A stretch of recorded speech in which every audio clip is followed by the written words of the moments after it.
स्थानीयता विधेयक को पारित करने को लेकर आज विशेष सत्र आहूत की गई थी। हालांकि विशेष सत्र स्थगित कर दी गई और सदन की कार्रवाई अनिश्चितकाल तक के लिए स्थगित कर दी गई। हम आपको सीधे लेके चलते हैं हमारे सहयोगी विशाल के पास। हम उनसे चर्चा करेंगे इस विशेष सत्र के बारे में, लेकिन उससे पहले विशाल, आपसे पहला सवाल ये है कि आज जो सीएम ने बोला है कि 11 तारीख ऐतिहासिक दिन है, इसकी ऐतिहासिकता को समझाए, इसके महत्वता को समझाए। 1908 को ही सीएनटी एक्ट लागू किया गया था। 11 नवंबर 2021 को ही सरना धर्म को सदन से पारित किया गया था और आज 11 नवंबर 2022 है। आज के दिन दो ऐतिहासिक विधेयक थे, एक ओबीसी आरक्षण को लेकर और दूसरा स्थानीयता को लेकर। आज उसे सदन से पारित करने का काम राज्य की गठबंधन सरकार ने किया है। आयुष, देखिए, आपको बता दें कि झारखंड राज्य के दो ज्वलंत विषय थे। एक ओबीसी को 27% आरक्षण देने की बात, तो दूसरी 1932 के आधार पर स्थानीय नीति लागू करने की बात। इन दोनों विषयों को लेकर आज हम आयुष कह सकते हैं कि हेमंत सोरेन ने मास्टर स्ट्रोक खेलने का काम किया है। आपको बता दें आयुष कि आज झारखंड विधानसभा का विशेष सत्र बुलाया गया था। आपको बता दें आज झारखंड विधानसभा में सबसे पहले जो यूपीए के विधायक थे, उन्होंने कहा कि हम जनता से जो वादा किए थे आज उसे पूरा करने का काम करेंगे। कई दिनों से ओबीसी की 27% आरक्षण देने की मांग को लेकर जो विभिन्न समुदाय के लोग हैं, अर्थात जो ओबीसी से आते हैं, वो लगातार मांग कर रहे थे कि राज्य में ओबीसी को 27% आरक्षण मिलनी चाहिए। साथ में झारखंड की जो स्थानीयता है वो भी तय होनी चाहिए और उसकी स्थानीयता का जो मापदंड है वो 1932 का हो। ऐसा इन विषयों की मांग को लेकर राज्य में आंदोलन हो रहे थे, प्रदर्शन हो रहे थे, राज्य सरकार से मांग की जा रही थी। और अंततः हुआ क्या, की बैठक हुई और इस बैठक में यह प्रस्ताव सामने कर आया कि राज्य में ओबीसी को हम लोग 27% आरक्षण देंगे और 1932 के आधार पर यहाँ की। यही कारण रहा कि आज 11 नवंबर 2022 को विशेष सत्र बुलाया गया और जो दोनों विधेयक थे उसे ध्वनि मत से पारित कर दिया गया और हेमंत सरकार ने एक बार फिर से जो राज्य की जनता है उनके दिल में बैठने का काम किया है। आयुष, वही अगर हम बता दें जो विपक्षी दल है, अगर भारतीय जनता पार्टी की बात करें तो देखिए भारतीय जनता पार्टी के लिए यह जो दोनों विषय है ऐसा विषय बन चुका था जिसके बारे में भारतीय जनता पार्टी हाँ भी नहीं कह सक रही थी और ना भी नहीं कह सक रही थी।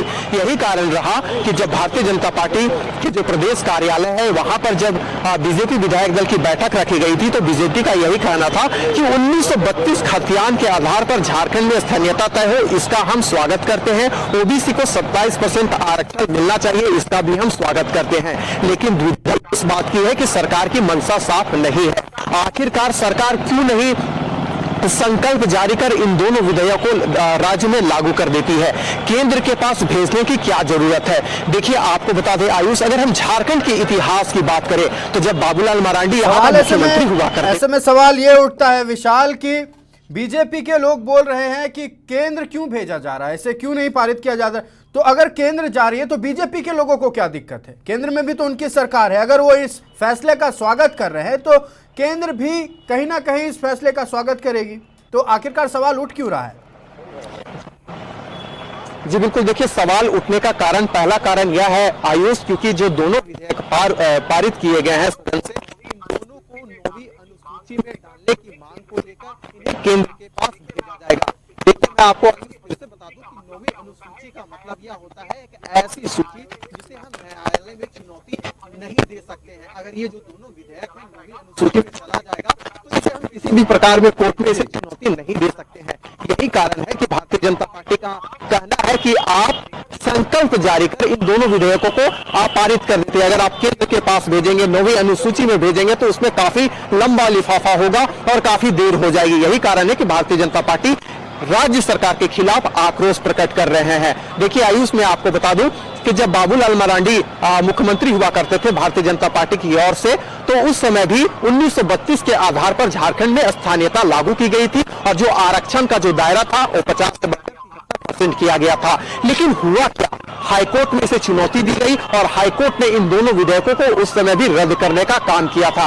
यही कारण है कि देखिए हम ऐसा कर रहे हैं कि जो हेमंत सोरेन की जो राजनीतिक है वो काफी सकारात्मक नजर आ रही है। अगर हम सत्ता पक्ष की बात करें, हेमंत सोरेन की बात करें, तो सरकार का यही कहना है कि अगर हम इसे 9वीं अनुसूची में डाल देते हैं तो कानून का जो प्रक्रिया है, जो जटिल प्रक्रिया होती है, इससे हम बच जाएंगे। और इसी को लेकर जो पूरा मामला है अटका हुआ है। भारतीय जनता पार्टी का यही कहना है कि आप संकल्प जारी कर इन दोनों विधेयकों को पारित कर देते तो ये आसानी से लागू हो जाता। केंद्र के पास भेजने की क्या जरूरत है। इससे यह साफ होता है कि सरकार नहीं चाहती है, सरकार इसे अंधेरे में रखना चाहती कर देती तो कहीं ना कहीं विपक्ष का सवाल यह भी तो उठता कि कानूनी प्रक्रिया के तहत क्यों नहीं गए।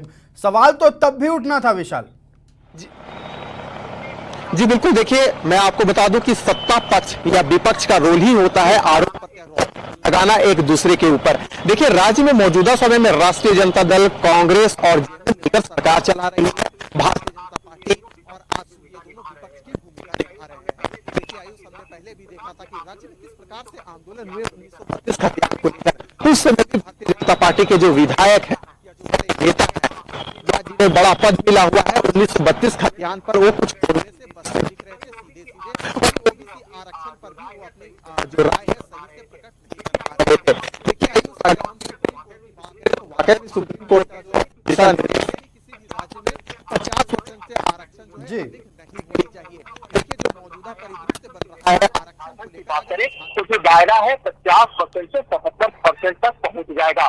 क्योंकि देखिए अगर हम आरक्षण की बात करें तो देखिए जो कई ऐसे राज्य हैं, उदाहरण पेश हो चुका है। अगर हम तमिलनाडु की बात करें, मध्य प्रदेश की बात करें, महाराष्ट्र की बात करें या राजस्थान की बात करें, आपको बता दें राजस्थान में 50% कोटे को बढ़ाने की मांग पहले ही कर चुकी थी और झारखंड अब दूसरा राज्य बन चुका है। तो देखिए ऐसे में अगर आरक्षण का दायरा बढ़ता है जो 50 से 77% तक पहुंच जाएगा तो ये अपने आप में बेहद कुछ बयां करता है इस राज्य को लेकर। और इसी को लेकर जो पूरी राजनीति है इस पर टिकी हुई है कि क्या झारखंड में 1932 के आधार पर स्थानीय नीति जो बिल है वो एक्ट में परिवर्तित होगी या नहीं, क्या ओबीसी को 27% आरक्षण मिलेगा या नहीं। तो हम ऐसा कह सकते हैं कि जो राज्य सरकार का जो काम था अपने स्तर से राज्य सरकार ने कर दिया और जो भी जटिल इसकी जो प्रक्रिया थी, जो गेंद था वो अब केंद्र के पाले में फेंकने का काम किया है। देखिए आयुष, सबसे बड़ी बात है हमें ऐसे समझना होगा कि 2024 में विधानसभा का झारखंड में चुनाव होना है, लोकसभा का चुनाव होना है और इसी को लेकर पूरी तैयारियां चल रही है। अब तक के इतिहास को देखिए, जब से हेमंत सोरेन का गठन हुआ है तो 4 उपचुनाव हो चुके हैं और चारों उपचुनाव में जो गठबंधन सरकार है भारतीय जनता पार्टी को चारों खाने चित करते हुए नजर आ रही है। देखिए 1932 खतियान आधारित स्थानीय नीति और ओबीसी को 27% आरक्षण पूरा राज्य का एक बड़ा मसला बन चुका था और इस पर पूरी राजनीति टिकी हुई थी। सत्ता पक्ष के लोग, विपक्ष के लोग एक दूसरे के ऊपर आरोप और प्रत्यारोप का जो खेल है चल रहा था। दूसरी मैं आपको बता दूंगा जो दूसरी सबसे बड़ी बात है कि मौजूदा समय में भारतीय जनता पार्टी भ्रष्टाचार को लेकर हेमंत सरकार को फेंकते हुए नजर आ रही है। आज भी जो मामला है भारतीय जनता पार्टी के कई जो विधायक है उन्होंने उठाने का काम किया, कहा कि ये सरकार जैसा कि आपने बताया कि राजनीति के तहत यानी 2024 के इलेक्शन या विधानसभा हो या लोकसभा हो उस चुनाव के मद्देनजर जितने भी वादे किए गए हेमंत सरकार द्वारा उसे पूरा की जा रही है। हालांकि इसमें फायदा तो जनता का ही हो रहा है। अगर मैनिफेस्टो में जो लिखा गया था, घोषणा पत्र में जो लिखा गया था, वो सारे वादे अगर सरकार पूरी करती आ रही है तो कहीं ना कहीं इसे जनता की भी जीत मानी जा सकती है। जिस भरोसे के साथ इस सरकार को बनाया गया था वो भरोसा कहीं ना कहीं कायम होता नजर आ रहा है।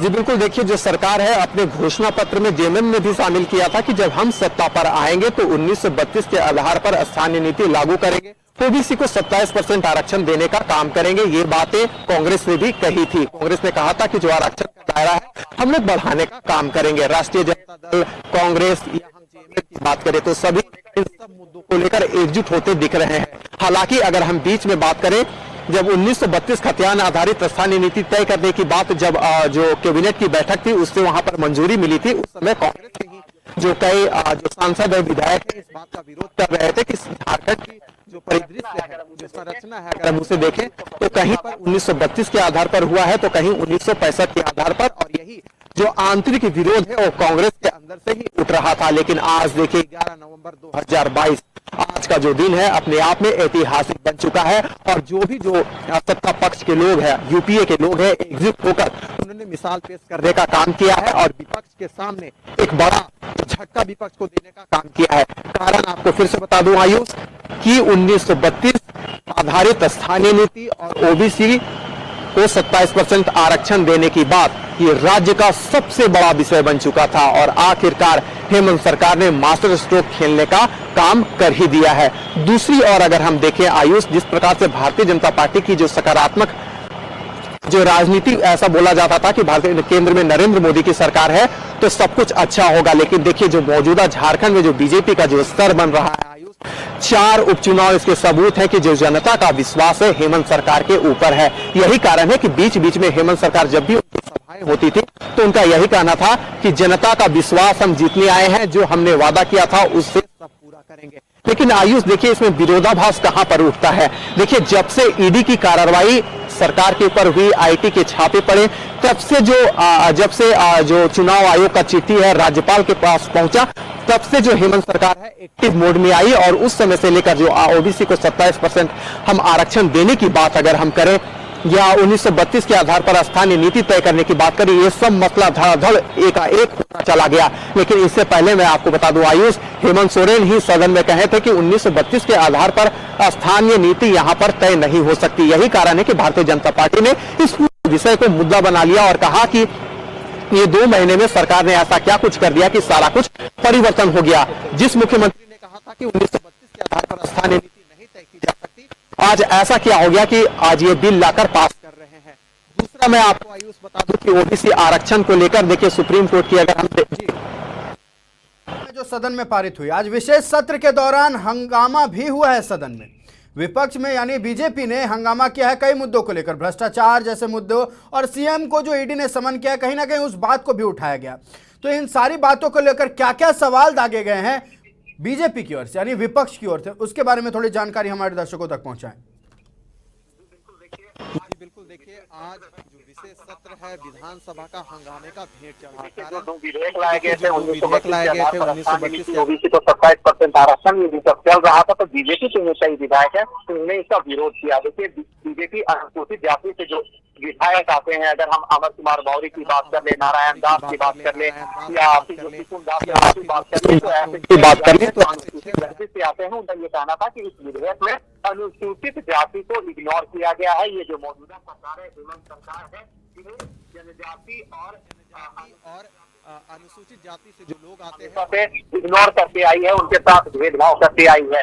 दूसरा जो आरोप हेमंत सरकार के ऊपर लगा कि ये सरकार पूर्ण रूप से भ्रष्टाचारियों को संरक्षण देने का सरकार भ्रष्टाचार में डूब चुकी है। जिस प्रकार से आयुष में फिर से आपको बता दूं कि अगर हम इतिहास की बात करें, झारखंड का जो 23 वर्षों का जो 15 नवंबर को झारखंड का स्थापना दिवस है, हमारा झारखंड 23 वर्ष का हो जाएगा। तो अगर हम झारखंड का इतिहास की बात करें तो कई सारे घोटाले उजागर हुए, कई सारे छापे हुए, ईडी सीबीआई सबका यहाँ पर छापे पड़े। लेकिन देखिए अभी अगर जो राजनीतिक जो स्टैंड बन रहा है, क्योंकि केंद्र में नरेंद्र मोदी की सरकार है, राज्य में हेमंत सरकार है, गठबंधन की सरकार है और सरकार ये आरोप प्रत्यारोप का जो खेल है निरंतर जारी है। हेमंत सरकार कह रही है कि केंद्र में नरेंद्र मोदी की सरकार है, सीबीआई का दुरुपयोग किया जा रहा है, ईडी का दुरुपयोग किया जा रहा है, आईटी का दुरुपयोग किया जा रहा है। वहीं भारतीय जनता पार्टी का कहना है कि जो भी एजेंसियां हैं वो स्वतंत्र रूप से नरेंद्र मोदी के कार्यकाल में काम कर रही हैं और जो कानून सम्मत है वो अपना काम करते चली जा रही है। लेकिन देखिए वाकई में मैं आपको बता दूं कि ईडी ने जो दूसरा समन मुख्यमंत्री को 17 नवंबर को बुलाया है, तो ये पूरा चर्चाओं का विषय है। अब भारतीय जनता पार्टी के पास एक ही विषय बन चुका है, क्योंकि देखिए ओबीसी आरक्षण को लेकर और 1932 खतियान को लेकर ना बीजेपी को बन रहा है, ना विरोध करते बन रहा है, ना सरकार का समर्थन करते बन रहा है। और कुल मिलाकर इसका अगर हम प्रारूप देखें तो वाकई में जानकारियां साझा की हमारे दर्शकों तक। आपने बताया कि आज 11 तारीख क्यों अहम है झारखंड वासियों के लिए, साथ ही साथ आपने सदन की जानकारी दी। आज जो विशेष सत्र के दौरान जो विधेयक पास हुए हैं, विधेयक पारित हुए हैं, उसके बारे में जानकारी हमारे दर्शकों तक साझा की। तमाम जानकारी के लिए बहुत बहुत धन्यवाद विशाल।